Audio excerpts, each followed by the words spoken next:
E é um dos temas que eu trato aqui nesse livro, né? A dimensão estética do brinquedo, que é o meu livro, né? Um dos meus livros.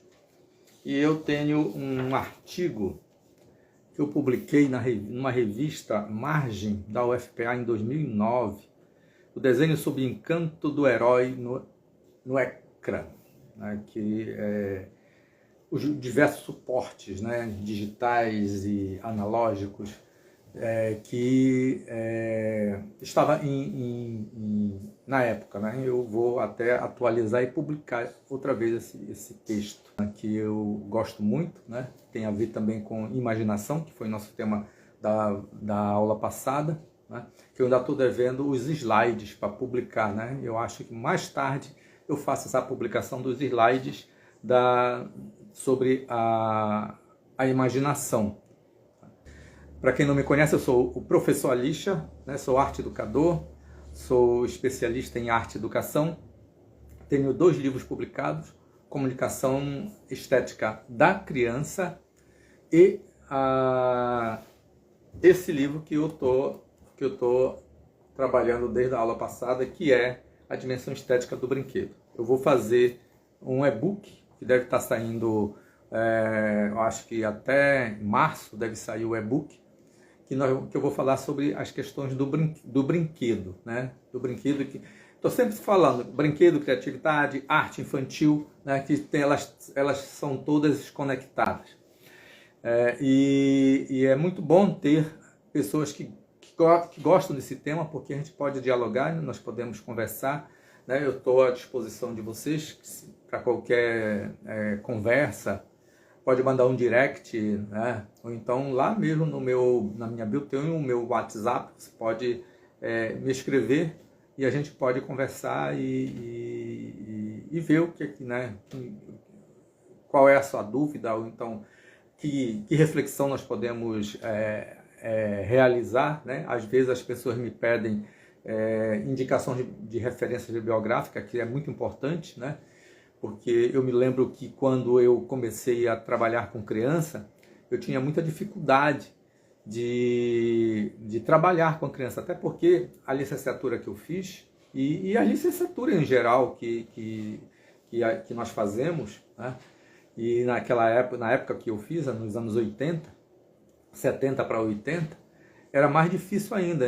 Esses temas, eles não eram temas assim, de arte infantil, que se era assim popular e que nós podíamos falar com frequência, ou então encontrar leituras, encontrar vídeo, encontrar um monte de referência. Hoje não, hoje a gente entra nas redes sociais, tem muitas coisas, muita gente falando sobre essas coisas, né? E é claro, tem segmentos, tem metodologias, tem filosofia, né? Que deve ser seguida e que nós devemos utilizar para compreender essas questões, né? Então, no meu caso, quando eu comecei a trabalhar com criança, eu não tinha nenhuma referência, era assim, eu fui muito tateando, né? Saí da licenciatura, fiz as disciplinas pedagógicas e vai para a escola, né? E eu fui muito tateando, eu participei de muitos projetos, de muitas oficinas, muitos cursos, muitas palestras, e isso foi me ajudando assim, né? Até que eu fiz um curso de arte e educação na Escolinha de Arte do Brasil, no Rio de Janeiro, né? Foi muito bom e muito importante, foi um curso muito rápido também, de 3 meses, mas esse curso foi que me deu muitos nortes, muitas direções. E fiz uma especialização depois, né? Através da universidade, eu estava na Universidade Federal do Pará e fiz a especialização com um convênio com a USP, e os professores da USP, grandes pessoas, arte educadores, vieram para a minha cidade e nós fizemos essa especialização, né? E isso me ajudou também bastante, e eu fui começando a trabalhar, fazer laboratórios com crianças nas escolas. Assim também como eu tive uma escolinha de arte para criança, né? E que nessa escolinha eu trabalhei com criança e era um verdadeiro laboratório, que encontrei as referências e filosofias sobre arte e educação e como trabalhar com criança era experimentar, fazer planejamento e começar a experimentar e ver como é que se dava, como é que se fazia, compreender os encaminhamentos com o trabalho com a criança, né? Então, essa foi a minha formação mais prática, mais pragmática em relação ao trabalho com criança, né? Então, com isso, eu cheguei ao doutorado com esse tema, né? A dimensão estética do brinquedo, procurando compreender como é que a criança se relaciona esteticamente com o brincar, com a brincadeira, com o jogo, né?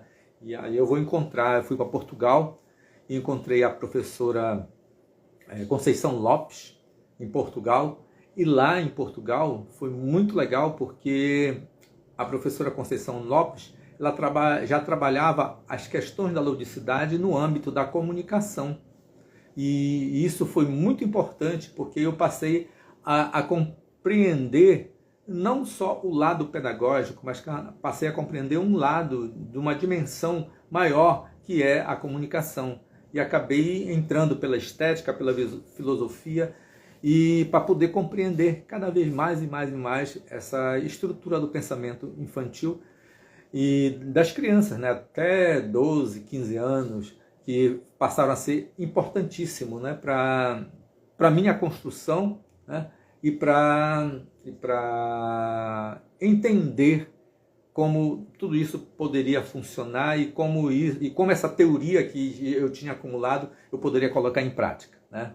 E eu acho assim que hoje eu tenho uma grande prática a respeito de como trabalhar com criança. Eu continuo trabalhando com criança, assim, eu coleto desenhos de crianças, eu vou para a escola, faço oficina, né, e continuo coletando desenhos. Eu tenho uma quantidade imensa de desenhos, né, não estão todos classificados, mas é muito importante que a gente se mantenha estudando, se mantenha pesquisando e no campo de ação com as crianças para poder ver como elas têm mudado, né?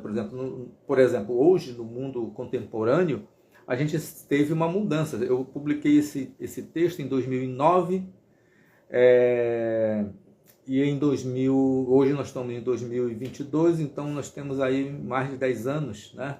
E teve muitas transformações através das redes sociais, das tecnologias digitais, né? E tivemos uma pandemia que isso acelerou todo esse processo e precisamos rever muitas questões que estão ligadas à criança, né? A esse contexto. Então, por isso que eu estou trazendo esse tema, né? Quando o desenho das crianças vira brinquedo, né? Porque o brinquedo não é só aquele brinquedo que você compra na loja, né? Que alguém faz, né? Artesanalmente, uma boneca de pano, né? Um livro de pano, um carrinho de madeira, né? O que mais?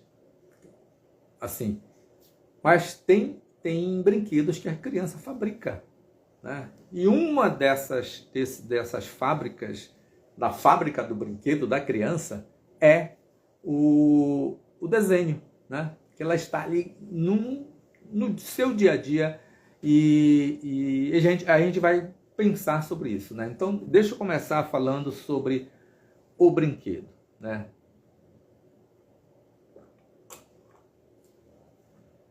Não dá para falar somente do brinquedo e não falar do brincar. O brinquedo, né, ele tem que ser falado pensando no brincar, né? Então isso é importante. Nós vamos já ver que muda, é uma questão filosófica, metodológica e pragmática da prática da experiência infantil, tá? Então nós vamos falar sobre que nesse conjunto o brinquedo na verdade ele passa a ser ele é na verdade um artefato que tem significados, pertence a conjunto de significados, que tem uma diversidade de categorias. Nós podemos no primeiro momento dizer que tem brinquedos que são industrializados. Nessa indústria nós temos dois tipos de fabricação. Um que é um industrial tradicional, né, que faz aqueles carrinhos, aqueles brinquedos de plástico, né, que é diferente desses brinquedos que estão aqui, né? Tem aqui uns Hot Wheels, né? E são carrinhos que eles são feitos com outra tecnologia, diferente dessa tecnologia industrial, né? Mas tem outros, deixa eu ver se tem algum aqui. Mais ou menos como esse, né? Esse aqui é um carro feito de plástico, ele é de plástico, ele não é de ferro, como o do Hot Wheels, né? E são brinquedos tradicionais, né? E tem brinquedos que eles são, assim, projetados, como um design, né? Eles são projetados, eles são elaborados, eles são pensados para fazer uma linha, como no caso a Barbie, os Transformers, né? E, sei lá, e outros, né? Porque desde os anos 80, isso começa a ficar cada vez mais intenso na vida, né, dos pais, das mães, das escolas, dos professores e das crianças, né? Porque os brinquedos, eles começam a aparecer a partir de desenhos animados, né? Eles começam a aparecer a partir de desenhos animados, né? E essa produção de brinquedos, eles vão influir no brincar. E a gente tem que começar a prestar atenção sobre nessa influência do brincar, porque nós vamos ter, dentro dessa indústria, esses brinquedos que são os industrializados e são os brinquedos racionalizados, né? Esses racionalizados que ele nasce de um projeto de design, tem todo um projeto de marketing para inculcar, para fazer com que as pessoas consumam esses brinquedos, né? Então ele não é simplesmente somente um carro como esse que eu mostrei aqui, né? Ele é tem toda uma trajetória. Inclusive, já no final da década de 80, os desenhos animados eles já eram projetos de marketing para lançar o produto, o brinquedo, né? Então, a partir dali, tudo que se lançava em termos de brinquedos, de heróis, ou que se quisesse colocar na moda, através da indústria, tinha todo um projeto de marketing. E um dos divulgadores maiores eram os filmes, né? No cinema, né? E na televisão. Então, mas gente, para pensar essa importância do brinquedo, aí nós temos, né? Eu falei da indústria, mas tem os brinquedos artesanais, né? Que são fabricados por artesãos e que muitas vezes fazem por tradição, que aprendeu a fazer com fulano, com beltrano, assim como muitas vezes a gente encontra. Eu tenho uma amiga que ela faz bonecas de pano, faz bonecas de tudo quanto é tamanho, tudo quanto é cor, né? Tem negras, tem brancas, tem amarelas, tem azuis, né? Tem boneca de tudo quanto é tamanho, né?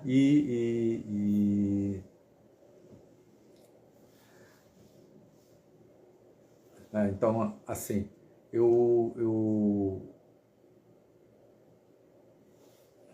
tenho os brinquedos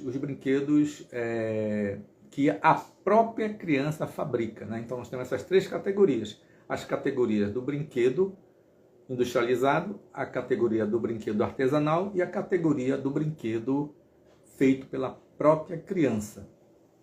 Então, o brinquedo, né? Só para a gente poder contextualizar essa ideia de brinquedo, que o brinquedo nem sempre foi brinquedo, né? Na antiguidade, né?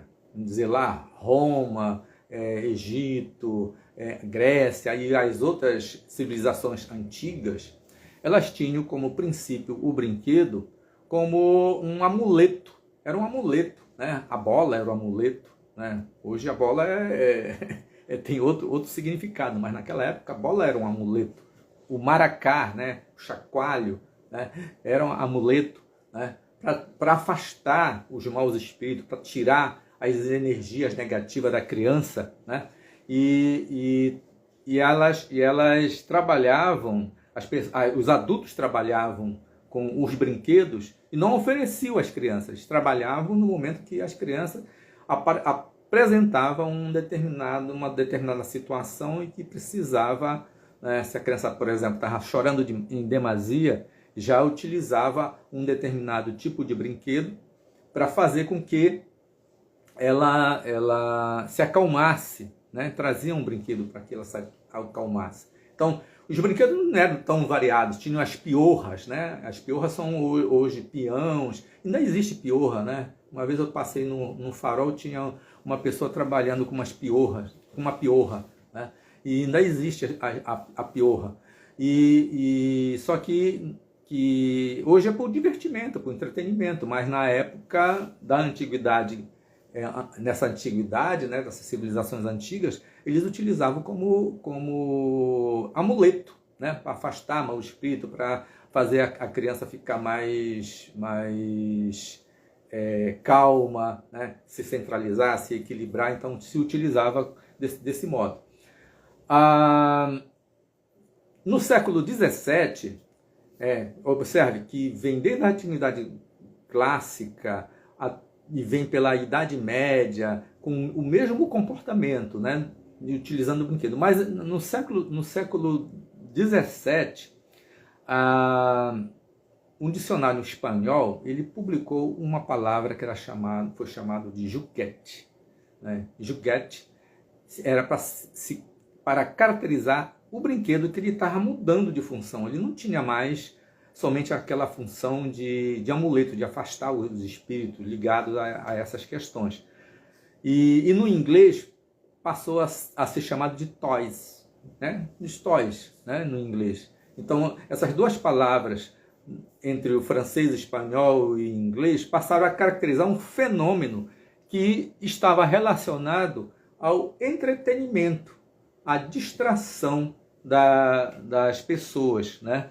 E que no século, já depois, devido ao início da investigação mais científica, se utilizou a palavra latina ludibrium, né, para expressar objeto que produz ilusão. Então os brinquedos eram chamados de projetos que produzem ilusão porque iludiam as crianças e faziam elas mudarem de temperamento, de comportamento, né, de ação nesse momento, né? E essa palavra ludibrium, ela vai se referir posteriormente a uma outra palavra que é ludus, para se referir a jogo, né? Ludus, jogo. Então daí que vem a palavra ludicidade, né? E lúdico, né? Por conta dessa relação e desses ganhos, porque foram muito tempo de se pensar num objeto que parecia, num dado momento, tão assim, sem importância, mas acabou passando a ser importante, né? No contexto da própria formação da criança. E daí, no século XVIII, quando já se começa a pensar as questões da educação infantil, né? Os primeiros jardins, né? Jardins de infância, né? que era a ideia inicial do pedagogo, do filósofo, né? de se criar os jardins de infância, o brinquedo passou a ser chamado de objetos para crianças, né? para as crianças. E foi chamado de Juju, né? Um nome interessante, Juju, né? Mas também teve uma outra palavra que ela veio se construindo, que é a palavra brinco, né? que vai derivar a palavra brincar, né? Brinco e brincar. Então essas duas palavras também vão se conectar e que vão criar o brinquedo como um artefato de entretenimento infantil, né? A partir daí, então, aí a gente vai ter muito mais clareza a partir desse momento, já no século XVIII, de que existe brinquedo fabricado pelos adultos e existem brinquedos fabricados pelas crianças. Tá? Então, deixa eu dar uma boa tarde para quem chegou mais aqui. Maria Ângelo. Ó, Modesto Alexandre, meu filho aqui, ó. Oi, meu filho. Lavinha. Muito boa tarde. O que mais entrou aqui? Ronda, minha amiga. Boa tarde. Maria Sancler, Isabel Leiro. Deixa eu ver quem mais está por aqui.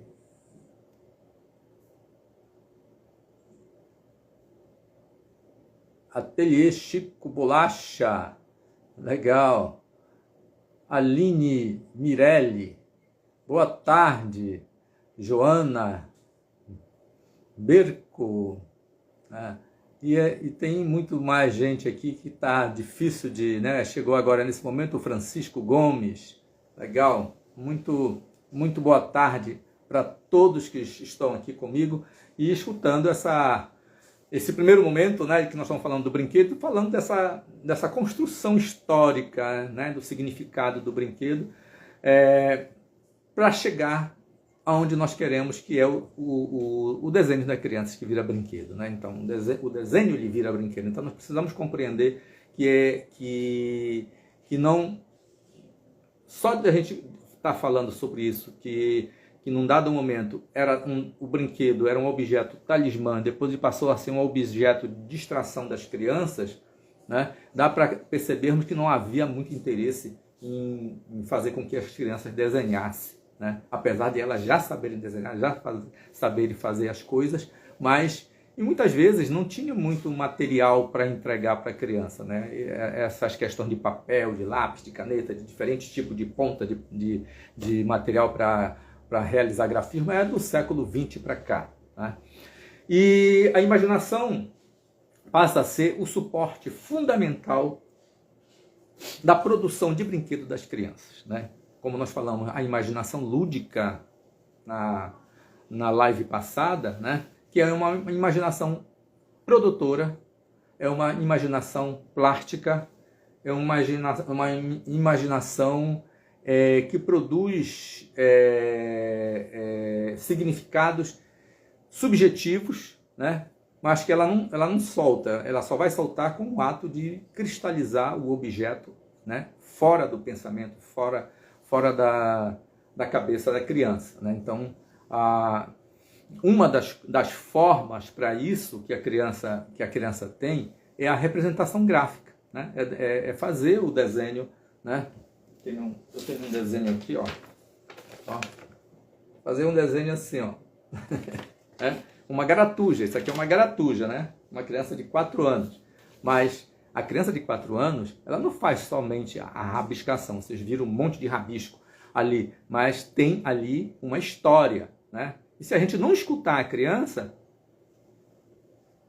não tem significado para nós.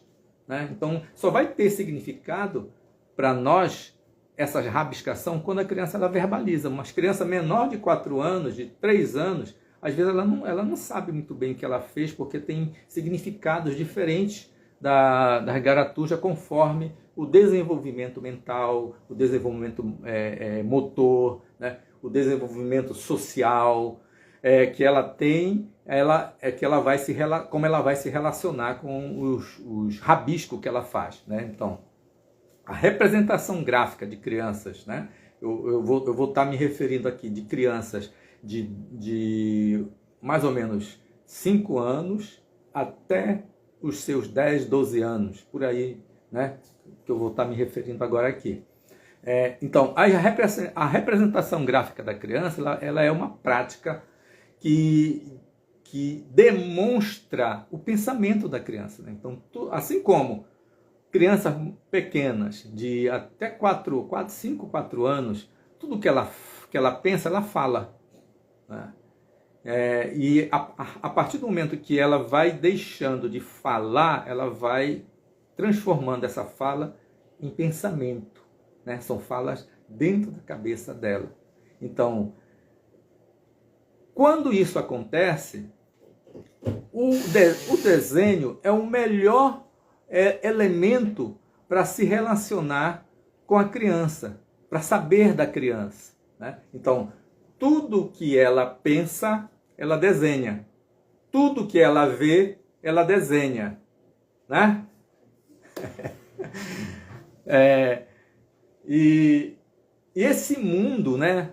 Esse mundo faz uma conexão assim, o mundo interior da criança com o mundo exterior, né? Então, tudo que ela vê, ela vai guardando na sua memória como repertório do seu cotidiano, né? E isso vai ser muito importante, dela guardar esse repertório, e vai fazer com que esse mundo da realidade real se conecte, né, com esse mundo, né, interior dela, que é a realidade virtual.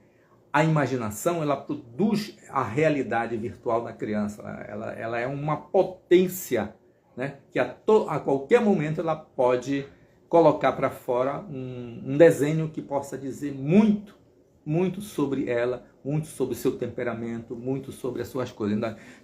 Porque a gente vai ter cor, intensidade de traços, né? Claro que isso tudo não pode ser assim aleatório, né? São materiais que podem ser organizados e dado à criança para que ela possa se expressar espontaneamente, né? E nós temos que fazer esse estímulo da expressão espontânea da criança, para que ela possa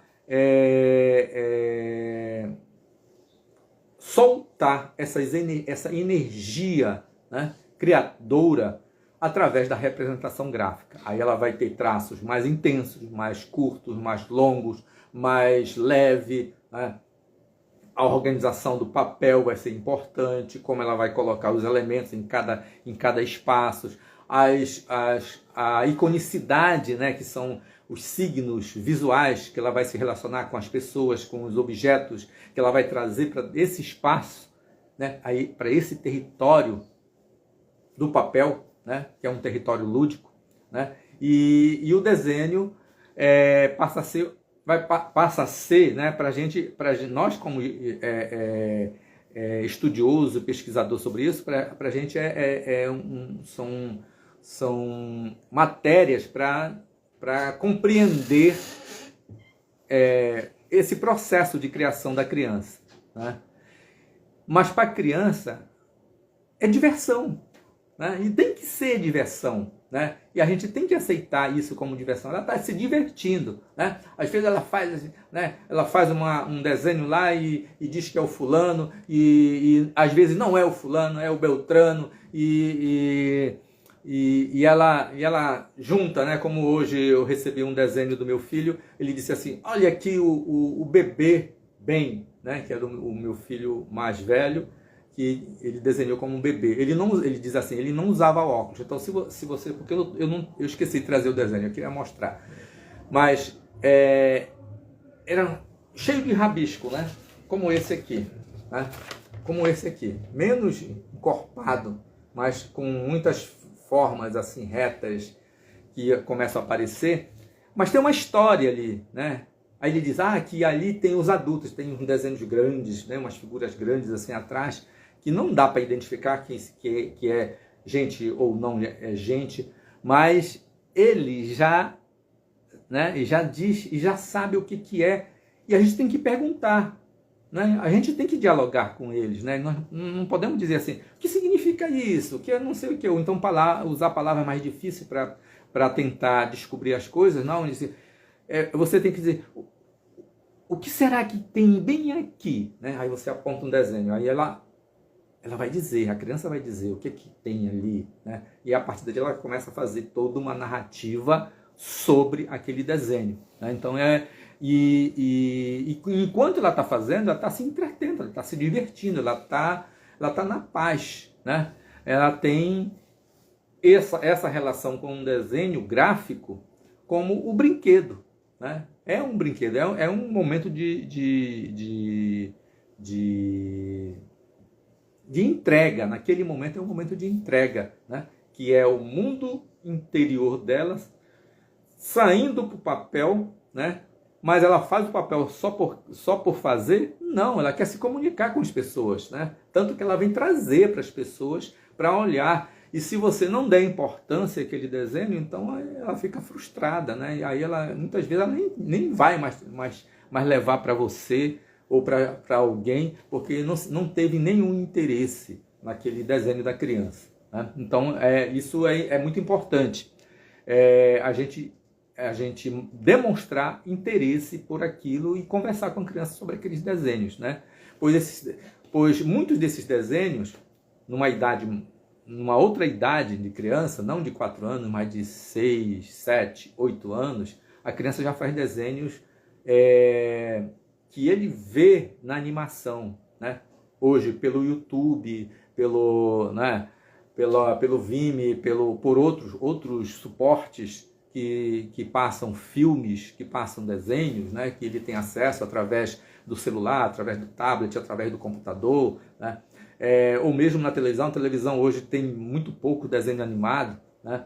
Mas hoje esses outros instrumentos tecnológicos, eles já estão bem mais acessíveis às crianças, e elas assistem, né, esses desenhos através dessas redes, né? E a partir dali ele se interessa por um herói, né? Por exemplo, hoje voltou o Goku, né, da década de 90, agora voltou o Goku, tá no cinema, né? Eu levei meus filhos para ver o filme, mas eles já estavam vendo no YouTube, né? Porque o YouTube começa a colocar as propagandas, tudo, né? E aparecem, né, lá os caminhos para que ele possa ter acesso, que os aplicativos, os algoritmos já vão entregando para as crianças, né? E por isso que os pais e as mães e os professores e os responsáveis por crianças têm que ficar atento, olhando o que as crianças estão assistindo também, né? Por conta de que são desenhos que são feitos por adultos e às vezes tem mensagens adultas, não mensagem de criança para criança, mas mensagens adultas que estão ali naqueles contextos, né? E ao se relacionar com os desenhos começam a criar um outro repertório, né? Que já não é só o repertório do cotidiano, das relações que se estabelece na sociedade, né? De pai, mãe, o cachorro, o gato, né? As coisas, os brinquedos, as coisas que estão ali em torno da criança. Mas agora são o super-herói, né? Se você viu a minha divulgação dessa live, lá tem duas figuras, né? Tem um recorte que eu fiz de uma família onde a criança foi numa coleta que eu fiz de desenho, e eu pedi para que a criança desenhasse a família, né? É claro que não foi só assim, desenha a família, não, foi todo um processo para ela desenhar a família, né? E ali eu coletei aquele desenho onde ela aparece, ela, e atrás um transforme, o Bumblebee, né? Aparece lá no meio da família. Então o Bumblebee passa a ser parte da família. Então isso quer dizer que a criança assiste a série dos Transformers, ela tem uma relação com os Transformers, né? Ela deve ter até bastante brinquedos Transformers, né? E assim por diante.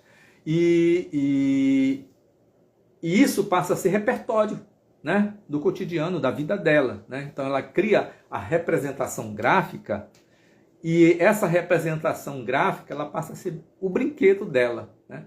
O modo dela se entreter, o modo dela se relacionar, o modo dela construir toda essa realidade virtual ligada a uma realidade real, né? Então o brincar ele surge a partir da necessidade da criança de inserir no desenho da sua brincadeira, né? Então, qual era a minha brincadeira com eles? Desenhar a família, né? Então eles faziam o desenho para inserir na brincadeira. Não pode ser o contrário. Fazer a brincadeira e inserir o desenho. Não. O movimento é fazer o desenho né, e inserir na brincadeira. Então a brincadeira era a família, né, de descobrir a família, né? Então é nessa conotação que surge a imaginação lúdica, né? Então a imaginação lúdica ela surge no significado de que tem o entendimento e tem a imaginação, né? Então esses dois elementos, entendimento e imaginação, eles precisam compreender algo da realidade. Então, quando o entendimento ele precisa estabelecer regras para que aquela imaginação da criança solte no papel, ou quando a imaginação que está desorganizada na cabeça da criança precisa de regras, de conceito, para que ela possa se soltar e aparecer no papel. Então a imaginação lúdica ela aparece nesses dois movimentos que a gente chama de jogo estético. Esse é um jogo estético, né? E essa necessidade da criança é a de se comunicar, é a de comunicação, ela quer comunicação, né? Então a partir do momento que essa criança coloca o transforme naquela família, né? Na família dela, ela está querendo dizer que ali ela quer mostrar quem mais está ali, né? Tinha o cachorro também na família, né? Mas ela coloca o cachorro, coloca a irmã, coloca o pai, coloca a mãe, coloca alguns outros objetos do cotidiano no meio da família, né? E a mais surpreendente é o Bumblebee, que aparece também do lado do menino, né? Por detrás do menino, né? O menino está na frente e o Bumblebee por detrás dele, né? Como se ele fosse parte da família, né? E como se fosse, não, faz parte da família, né? E nessa compreensão nós podemos classificar essa representação gráfica através do brincar ou como brinquedo em dois conceitos que são importantes. São importantes para professores, é muitíssimo importante prestar atenção nisso. É a categoria liminal e a categoria liminoide, né? São duas categorias que não tem tradução para o português, porque é complicado traduzir essas duas palavras, então a gente prefere mantê-las, né? No inglês, né? Liminal e liminoide. O liminal, ele é um fator limitante.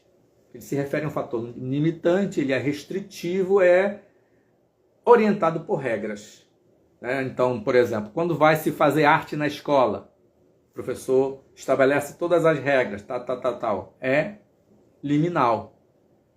E liminoide é quando a criança ela não segue regras, ela age espontaneamente, ela cria o momento dela de fazer uma representação gráfica, de fazer as coisas. Ela vai buscar nas suas lembranças, nas suas memórias, mas não está nem aí para seguir regras, né? Mas ela está a fim de fazer. Então isso é liminoide. Então nós temos esses dois momentos.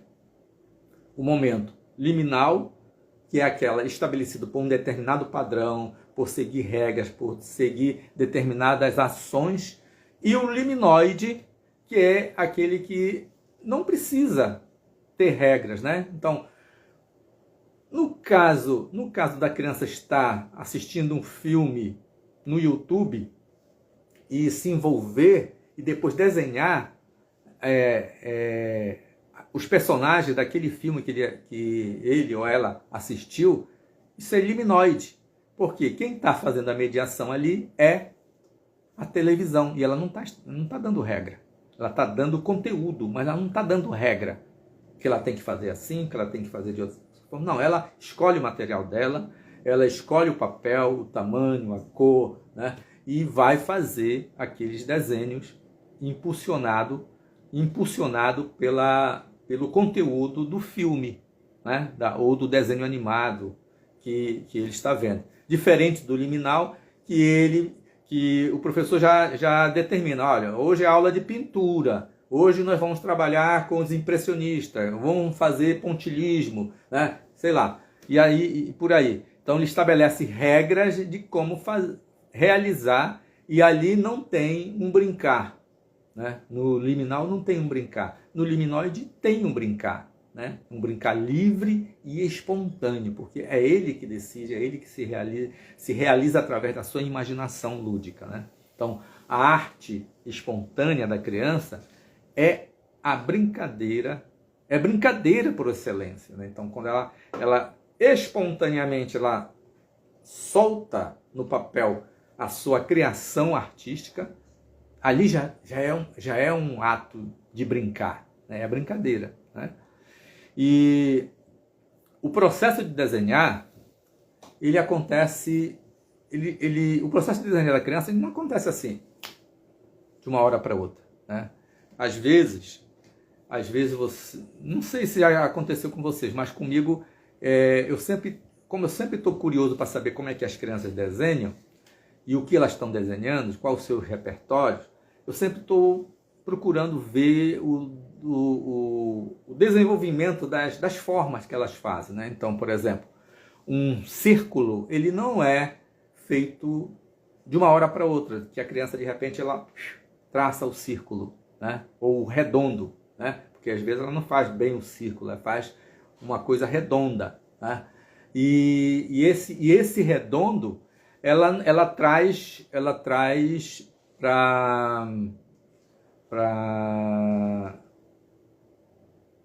como resultado de muitas experiências que ela realizou. E não foi uma única vez, né? E às vezes a gente fica assim, nossa, essa criança já faz círculo, nossa, ela já faz quadrado, nossa, ela já faz retas assim, né? Ela já pinta desse jeito. Aí não é de uma hora para outra, né? Para a criança ela poder ter essa segurança, ela poder ter esses modos de como fazer essas coisas, né? Esses desenhos, essas grafias, ela já tentou muitas vezes e errou, né? E agora está fazendo. Então, quando você desperta a sua atenção, é quando ela já está com o resultado pronto, né? Não está com um processo. Então, o que me interessa muito quando eu estou trabalhando com criança é ver todo o processo. Por isso que eu coleciono desenhos das crianças, né? Porque eu vou vendo os processos de desenvolvimento, né, da criança. Se eu estou coletando gratuja, eu coleto 10, 15, 20 gratujas de uma mesma criança, não no mesmo dia, mas assim, em tempos diferentes, no mês, no outro mês, aí eu volto lá com aquela criança e coleto outra, né? E é claro que não é só assim, desenha para mim. Não, é todo um papo, é toda uma construção que tem que ser feito para que a criança possa ter segurança em você, né? Que você vai estar ali com ela e você poder tá observando e vendo ela desenhar, né? E eu não posso chegar aqui com a criança do vizinho e de repente chegar lá com um monte de papel, caneta e tal e vamos desenhar, né? Ela vai desenhar, ela vai se interessar, mas muito timidamente. Mas se eu começar a fazer encontros com ela mensalmente e assim, de tempos em tempos e acompanhar o desenvolvimento dessa criança, eu consigo perceber a evolução gráfica dela, tá? Porque não é uma coisa assim de uma hora para outra, né? Então esse processo de desenhar, eles são descobertas das crianças, né? Através do desenho, né? E esse desenho, né? Esse espaço onde tem o desenho é um território lúdico, né? Onde ela brinca, né? Ela brinca com as linhas, ela brinca com as cores, ela brinca de riscar, rabiscar, né? Tentativa de fazer as coisas acontecerem, né? Então, e é nesse território lúdico, que é no papel, que o brinquedo gráfico ele se realiza, né? Então tem essa conexão de que há um território e a criança vai depositar ideias, vai depositar... Deixa eu arrumar aqui. Vai depositar ideias, vai depositar pensamentos, né? Imaginação naquele papel, né? Então nós vamos ter imagem, a imagem se transforma num jogo, o jogo ele se torna visível, ele vira visualidade, ele tem plasticidade, né?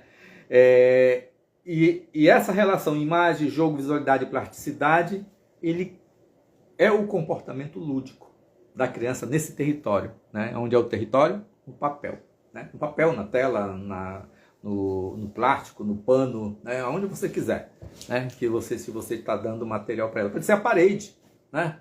A parede pode ser um território muito legal e as crianças adoram esse território na parede, né? Eu vou até colocar um desenho que está aqui na minha sala, né? Que os meus filhos fizeram, né? Um tem 8 anos, o outro tem 4 anos, e eles fizeram esse desenho, né? Nesse território, né? Era um grafismo que eles tinham feito, e eu disse, vamos pintar? Aí eu dei tinta e eles foram pintar e eu fui lá pintar com eles também, né? Eles me diziam o que eu tinha que fazer, né? Não eu tinha que fazer por minha conta, eles tinham que me dizer o que eles têm que fazer, né? Então eu acho legal isso, né? Porque aí a criança ela já comanda, ela sabe o que ela pode, o que ela não pode fazer, como ela quer que aquilo se torne, né? Isso é importante, né? Então, manda aviãozinho aí pra gente, para outras pessoas poderem vir para cá também assistir já essa parte final aqui da nossa palestra, né? E manda também aí uns coraçãozinhos para que o YouTube não feche logo o meu tempo aqui, que quando manda o coração e é um tema como esse que nós estamos falando, que é importante para a sociedade, né? O Instagram, ele dilata mais o nosso tempo, né? Na vez passada eu consegui 1h30, né? Que em geral é 1 hora, tá? Então, vamos falar dos finalmente. Deixa eu ver mais quem chegou por aqui. Letícia Serro, Cristina, Alezinha, Brandão, Zélia Brandão, Carole, Carole,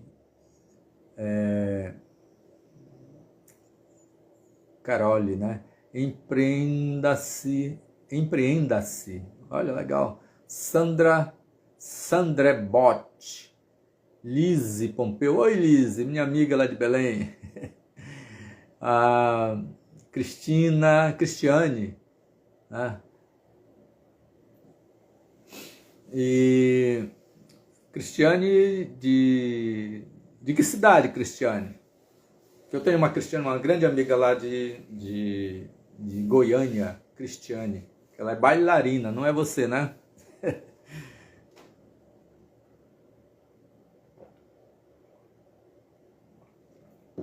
Então, vamos para os finalmente da nossa live, né? E dizer, eu vou fazer umas pontuações aqui que são importantes para que nós possamos...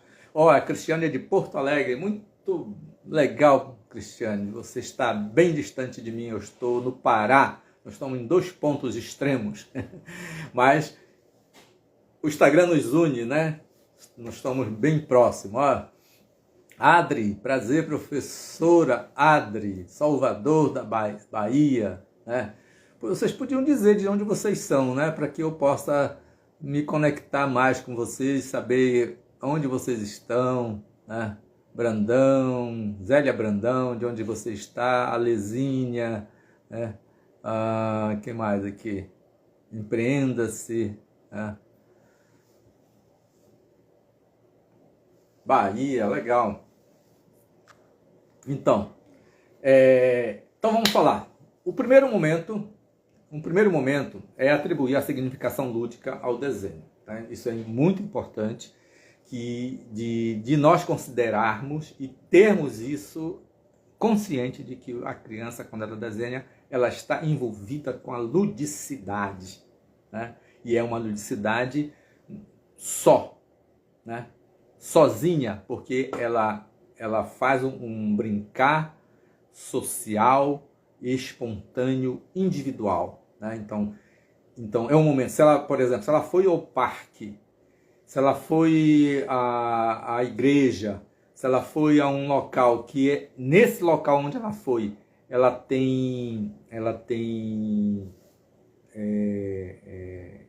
foi significativo para ela, então o que acontece é que ela vai desenhar esse lugar significativo. Se não for significativo, ela nem liga, né?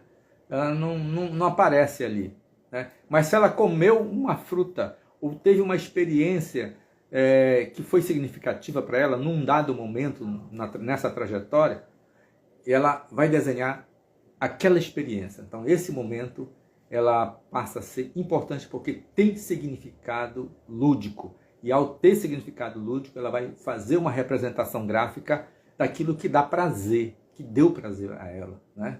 A Serroteia de Minas Gerais, olha, Letícia Serro de Minas Gerais, legal.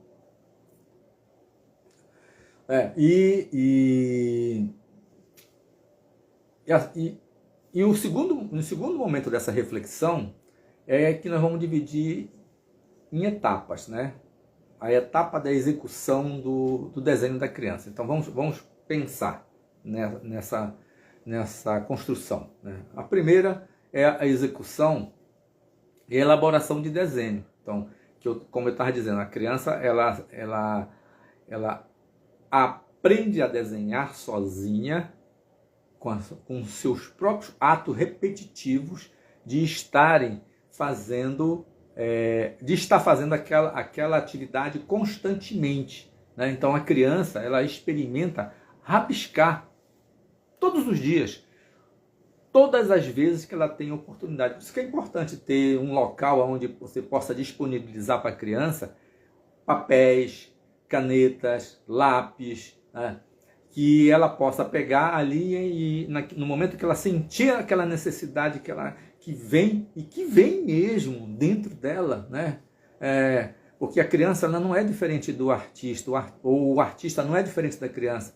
Há uma necessidade do artista de criar, e então ele tem que ter aquele material, qualquer coisa que ele possa colocar as suas ideias no papel, né? E por isso o artista tem o caderno do artista, né? Para ele poder estar o tempo todo rabiscando e construindo as suas ideias, e isso é importante. E a criança também, né? Ela tem que ter a sua pasta, o seu lugar onde ela possa desenhar e ela possa ter acesso a esses materiais gráficos para que ela possa experimentar, rabiscar, amadurecer com as suas tentativas de representação, né? Então, quando ela assiste, por exemplo, Goku, ela fica com vontade de desenhar o Goku, né?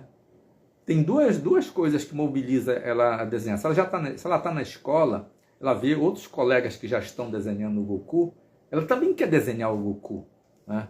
E se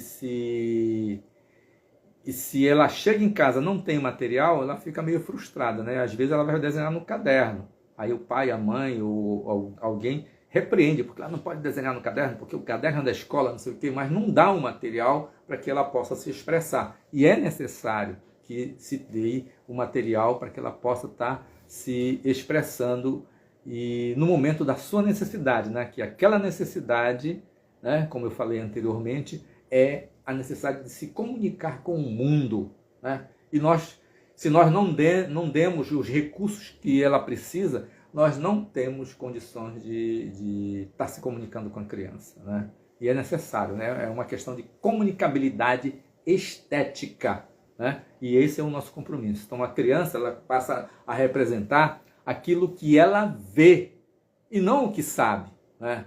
Então, mas como é que ela vê aquilo, né? Porque ela vai representar tudo que está no seu imediato, né? Ela desenha o retrato da mãe, o retrato do pai, o retrato do cachorro, né? Ela faz a flor, ela faz a abelha, ela faz, sei lá, a borboleta, ela desenha isso, ela desenha aquilo, a boneca, os carrinhos, os transformes, né? Porque ela viu e entrou, né? Só que quando ela está desenhando, ela desenha de recordação, né? Das lembranças, da memória, né? Mas ela não precisa estar olhando, porque ela já tem, né? Dentro dela, já foi capturado e tem um duplo, né? Uma imagem dupla que está ali e que pertence ao mundo dela, né? E a segunda questão dessas etapas é a experiência com a forma, né? A forma dos objetos, né? Ela que vai organizar o pensamento, o controle do material gráfico, a preocupação com a ocupação do papel, né? Então ela vai ocupar o papel de forma mais coerente, né? E essa experiência com a forma é super importante, né? Porque é aí que vai definir a evolução gráfica da criança, né? Ela sai da garatuja, vai para a pré-esquemática, da pré-esquemática vai para a esquemática, da esquemática vai para o realismo e assim por diante. Então ela vai construindo toda uma passagem de significância gráfica para outra através das formas, da ocupação,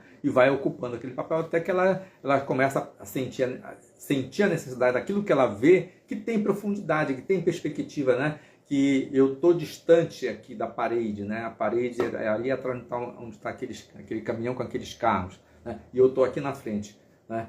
E ela começa a perceber que tem, né? E aí isso começa a ser incorporado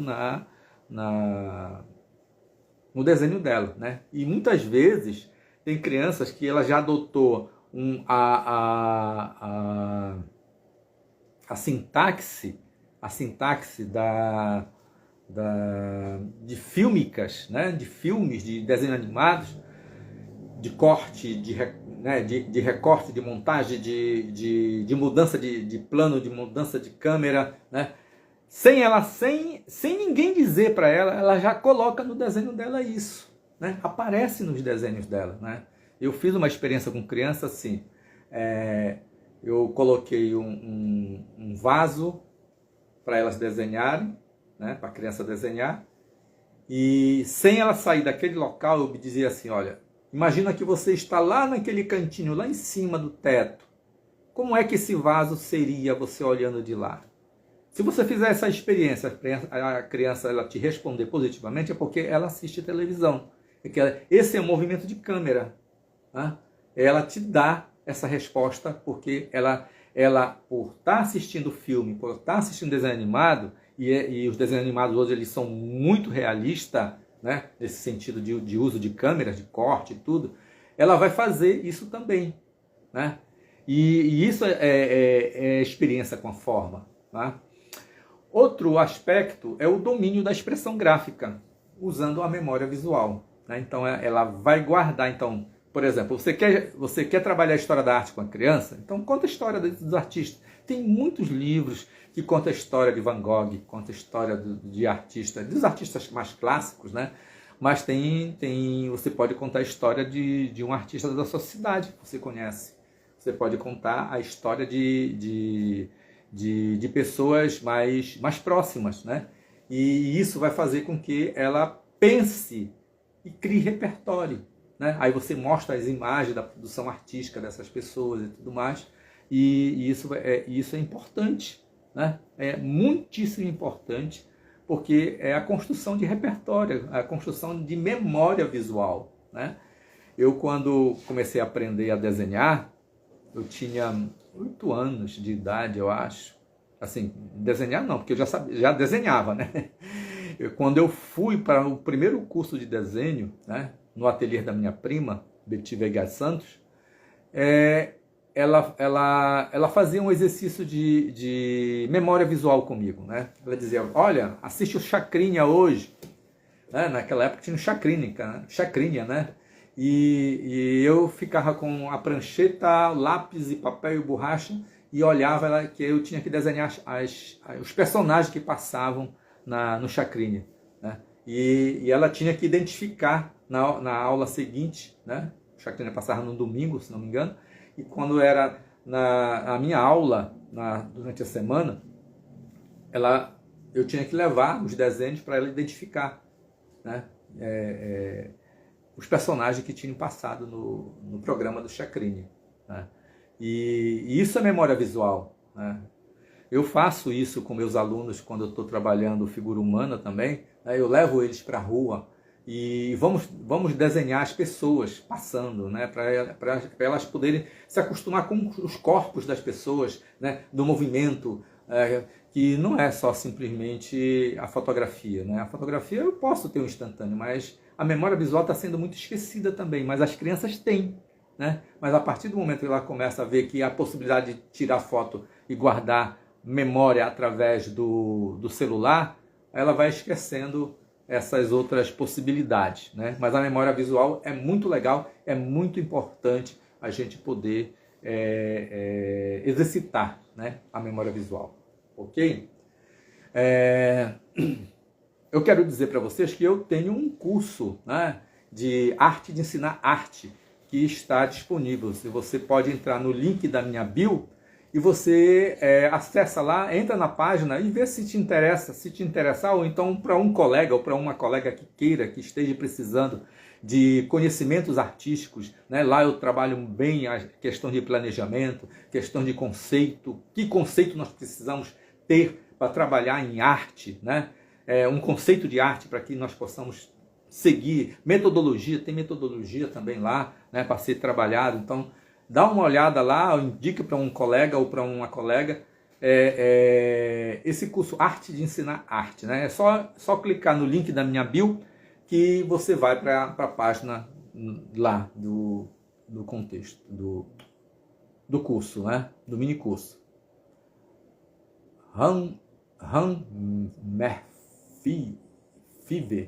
Five ou Five, né? De onde você é?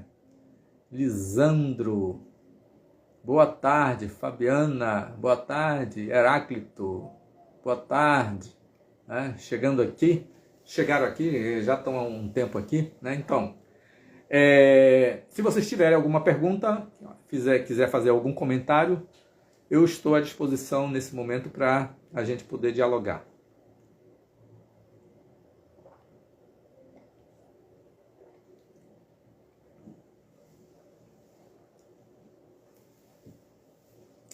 Então, se vocês tiverem quiser conversar mais ou alguma questão a respeito disso que eu falei aqui ou de temas que eu já tenha falado, vocês podem mandar um direct ou vai lá no link da bio, que lá tem o meu WhatsApp e você pode me mandar mensagem e eu te respondo, tá? Então, muito obrigado por vocês terem participado comigo aqui hoje, tá? Durante a semana eu vou publicar o resumo através de slides dessa live e mais tarde eu vou já publicar o resumo da aula da semana passada, porque eu acabei esquecendo de publicar. Então, uma boa tarde para todo mundo. Opa, tem a Letícia Serros tá dizendo aqui: estou fazendo um curso. É um excelente curso, muito completo. Muito obrigado, professor. Opa, Letícia, legal que você está fazendo conosco, né? Fazendo uma graduação em artes, a ADRE, visuais, mas me sentindo perdida de tudo. Opa, podemos te ajudar? Faz o nosso curso lá que já tem bastante coisa. Você tem um encontro comigo pessoalmente, assim, individualmente, né? Online, para que a gente possa discutir questões que eu possa te orientar, né? Cibele, obrigado, professor, pela sua contribuição ao ensino da arte. Legal. Muito obrigado, Cibele, pelas suas palavras. E é bom saber que a gente encontra pessoas como vocês, que são sensíveis e que estão muito dispostas a entrar nesse projeto de mudar esse mundo através da arte, tá? Então eu vou me despedir agora aqui com vocês e a gente se encontra no próximo sábado, às 16 horas. Tá? Tchau!